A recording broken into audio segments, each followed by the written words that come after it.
All right, let's find them skin flutes. Ready? Up, poked in the butt.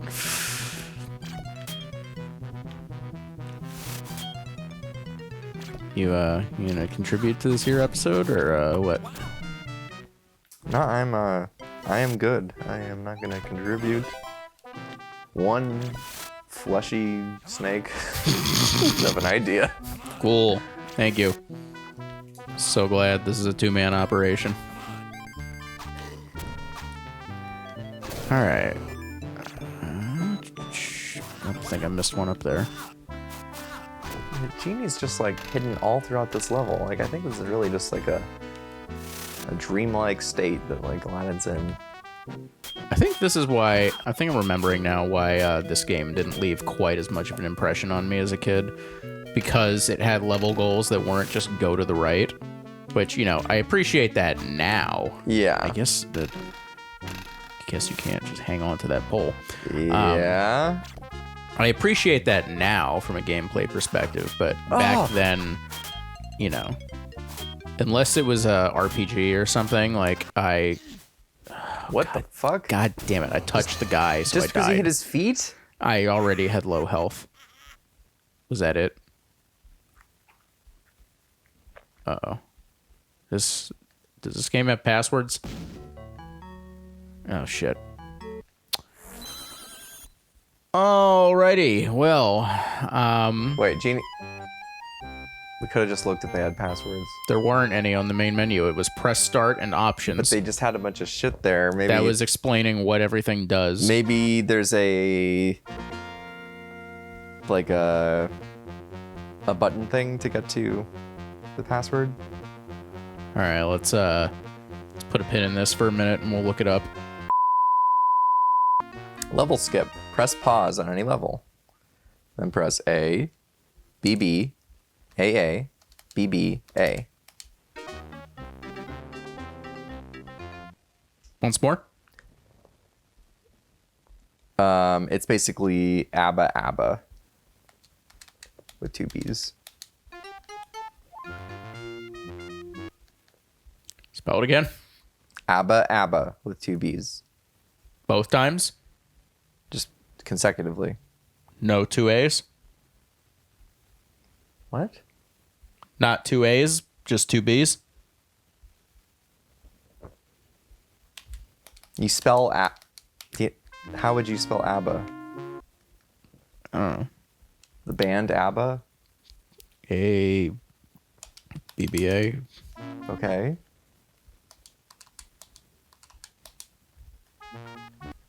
Let me see the fucking thing. You just did A B B A B B A. That's not it? I said ABBA twice. You just did ABBA ba.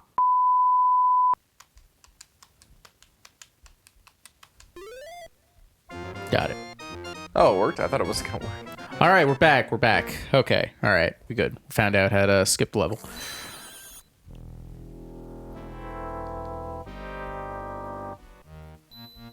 All right, I want to skip the desert too.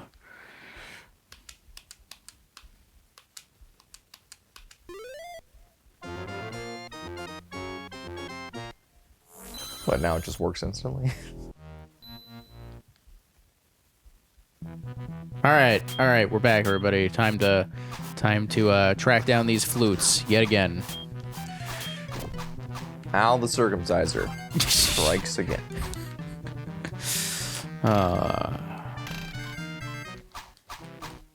Al, what you doing? What you be up Whoa, to? what'd you just get? I don't know. You just got some secret. Glad it showed you. Yep. What that was. So yeah, I was dumb when I was a kid, and unless it was a game like Zelda or like some other, you know, adventure or RPG game that, you know, told you right out the gate, you have goals in this game that are not go right. Unless it was expressly one of those types of games, it frustrated me when there was a game that was designed to look like a 2D platformer but had other goals like this one. So I think that's why the SNES Aladdin left more of an impression on me. But definitely really enjoying this one with the fresh eyes of a learned gamer. And you can't run as fast. Which is good for everybody involved. Yes, even you, viewers at home. But can you throw apples at this guy to stop him? Just did. You got that apple life. Okay, so I think there's only one more flute that I need to get. And of course, I'm low on health.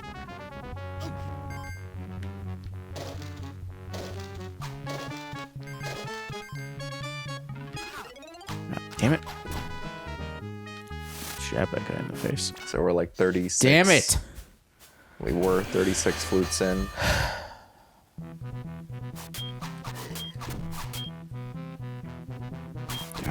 Come on. You can do this. I beat the game. The game does not beat me. Unless it's Rocky Rodent. That game beat me unmerciful. Like, just think of all the different hairdos we could have had. No, we'll revisit Rocky Rodent one of these days. Just like we'll revisit Mega Man X2 someday, and I'll give everyone the speed run that I originally promised. I will be the prince that was promised. Another Game of Thrones reference right there for those still salty about the finale. I don't know. What do you think of it? Game of Thrones spoilers for anybody who hasn't seen it yet.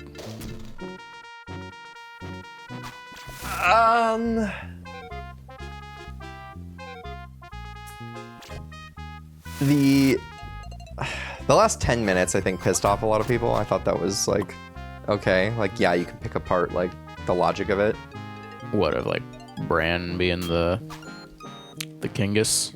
Like, people were pissed off that, like, Tyrion got to speak and that he lived, and then, like, Jon was still alive and, like, he didn't immediately get, like, executed. Yeah, it doesn't make a lot of sense on paper, but... Some people were complaining that, like, Jon just, like, walked off with the wildlings. I mean, I kind of predicted that.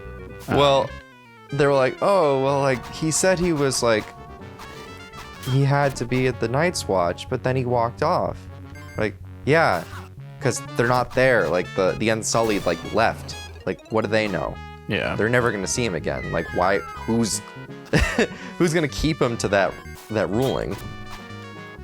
And then, some people were saying, like, oh, well, like, he walked off with the wildlings, but, like, he's still stuck at Castle Black. Castle Black. I'm like, no. Like, he walked off with them. He's probably gonna go, like, have adventures with ghosts, like, be in a buddy cop drama or comedy with Tormund, and, like, fuck some redhead. like, but he said he can never father any children. Like, it was a lie.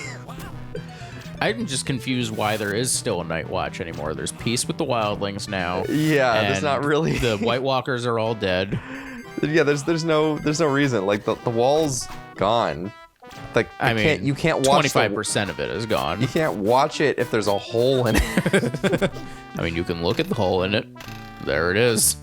Like, maybe if they could rebuild it, but they don't know how to do, like, magic building. Well, maybe there's more. There's that other red lady who, like freaked the fuck out of Varys. Maybe she's still alive. Oh yeah, she never came back. I don't think she was supposed to. I think she was just there to, like, fuck with Varys. All right. But yeah, it was kind of weird. It was weird, but, you know, but I thought it was done pretty well. I think I just would prefer if the rest of the season was different and led up to a different style ending. I just, I'm going to be the odd man out here. I did not hate Season 8. I thought a lot of the plot twists and, places that the story went made sense, and I was for them. I just do not understand why season 7 and 8 had to be short seasons. Like, it didn't do anybody any favors. It did D&D favors, so they could do Star Wars.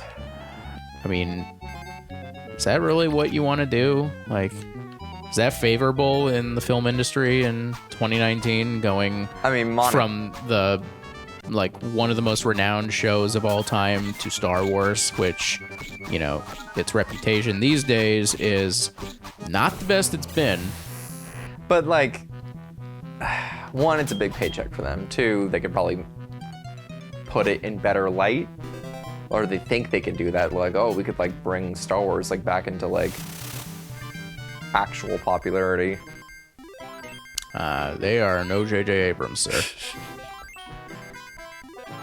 That said, you know, I kept seeing online, oh, we should have seen this coming, the shit show that was season 8, because one of its showrunners is the guy that wrote fucking X-Men Origins Wolverine, and I'm like, dude, have you looked at his filmography? Like, he has made one bad movie out of, like, 10 good or at least solid ones. He did The 25th Hour, which was great, directed by Spike Lee, but, like, I can't remember if he wrote the screenplay or if he wrote the novel it was based on. Can't remember what else he made, but, like, he's done some good stuff aside from Game of Thrones. So, I don't know. I don't think one bad movie is a barometer. What did he do for Wolverine? Wrote it. He wrote it? Or co-wrote it.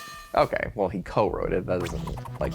I can't remember if that's a movie that has, like, a billion writers or not. It seems like it. Like, a lot of the things, like, don't make any sense in it. Yeah. And don't fit, like, any of the plot of the other movies, and there's a bunch of, like, rewrites. Yeah. Like, why don't the kids remember Wolverine? Why doesn't Scott remember Wolverine? Why is Scott, like, a teenager at two very different time periods? Yeah. Yeah, but I don't know. I'm not a person that thinks you should hold one bad movie against the director for his whole career. Yeah, it's their entire career, like, put together, which you should judge them on. I just don't understand the thought process of, oh, we've got this thing that we've built over some odd amount of years. It's renowned by the public. It's a cultural phenomenon. And then getting lazy with the last 2 seasons of it because they want to do something else. Like, wouldn't you want to see it to completion and, like, make sure the quality is consistent all around? They probably thought 6 1.5-hour episodes, or I guess they weren't all quite that long, but, like, almost. They probably thought it was about the same amount of time as, like, 10-hour-long episodes. That is definitely not, but... Yeah. But they probably thought they weren't rushing it. Therefore, they didn't realize when they were rushing it. But, like... I mean, when somebody fast travels, like a video game, in your own show, that's really not a good sign. No, definitely isn't. But at the same time, like... I know HBO probably gave them, like, carte blanche because, you know, they made Game of Thrones.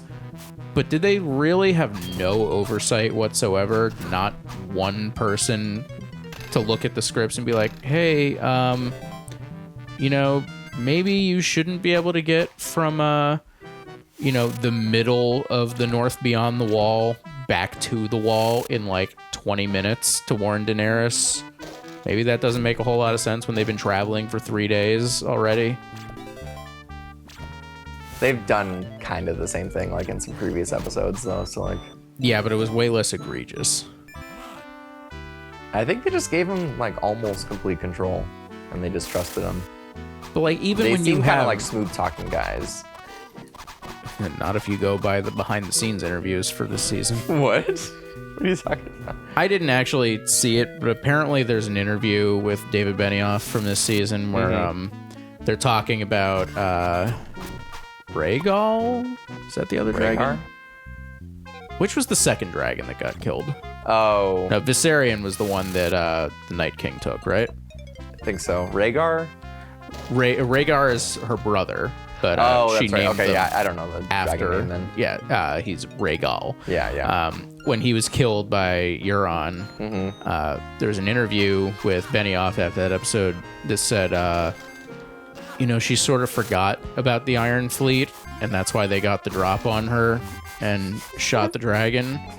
And yeah, it became a huge meme. Anytime I forgot that was his reasoning. like that was a literal quote from him. She kind of forgot about the Iron Fleet. I think they just wanted to kill one of the dragons, to make her crazy. I mean, I get that, but come on, man. Compose yourself a little bit better in an interview. I mean, that's like admitting that the writing's lazy. Yeah, exactly. And again, I'm somebody that did not hate this season. I enjoyed myself. I liked the ride, even if there were some things that I was confused about or would have done differently, or even if Jamie was fucking shafted from a character standpoint. That was one of the weird things. The scene wasn't bad itself. I enjoyed that we got to let kind of Tyrion kind of have his final moment with the bodies, but just the fact that he takes one layer of bricks out, the hands sticking out perfectly. It seems like the entire building collapsed on him, but he walks through a hallway that didn't collapse. Yeah. He goes to a room that looks almost the same as when they're in it.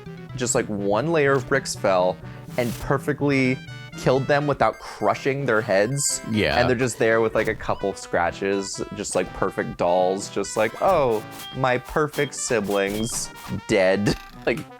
Yeah, come on, they got fucking crushed by giant boulders, and there's a couple bricks on them for some reason. Yeah, somebody took a screen cap of that scene and wrote, "So you're telling me that if Jamie and Cersei just walked 10 feet over this way, they would have lived?" Yeah. Which I thought that's where they were going. To the spot where the bricks didn't fall? Well, it's just it's not either fucking kill gruesomely one of the most evil and interesting characters in the show, or let her escape. That seems the only kind of options there. Yeah. Wow. Oh my god. Oh jeez. Oh man. Oh. Man, that guy really didn't want his dick to be cut off. Well, it can. And it do. And I be. Fuck you, Eon.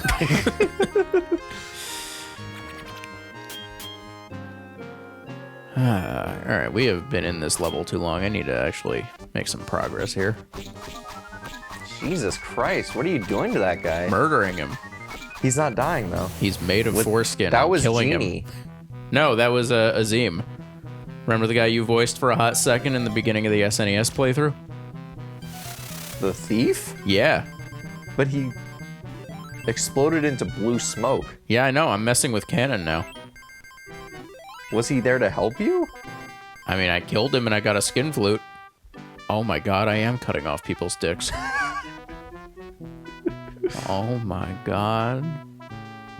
Next time on F This Game.